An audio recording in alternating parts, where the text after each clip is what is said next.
আসসালামু আলাইকুম। Vision physiotherapy সেন্টারে আপনাদের সবাইকে স্বাগতম। আমাদের সাথে আজ একজন সম্মানিত রোগী আছেন। উনি সার্ভিক্স ক্যান্সারে আক্রান্ত।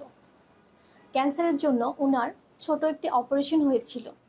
এরপর থেকে উনার এক পা ফোলা আছে। এই সমস্যার জন্য আমাদের ভিশন ফিজিওথেরাপি সেন্টারে আছে অত্যাধুনিক পালস ক্রায়োথেরাপি। আমরা এখন ওনাকে এই ট্রিটমেন্টটি দিব, আপনারা দেখুন।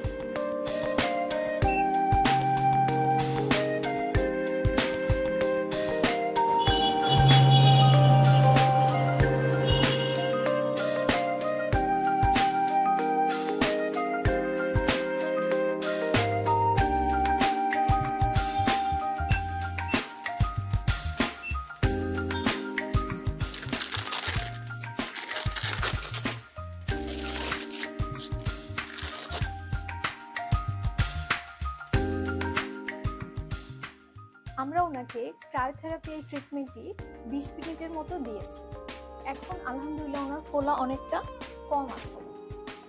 এই ট্রিটমেন্টটি ওনাকে আরও কিছুদিন নিতে হবে এবং এর পাশাপাশি আরও কিছু এক্সারসাইজ করতে হবে এবং নিয়মকানুন মেনে চলতে হবে।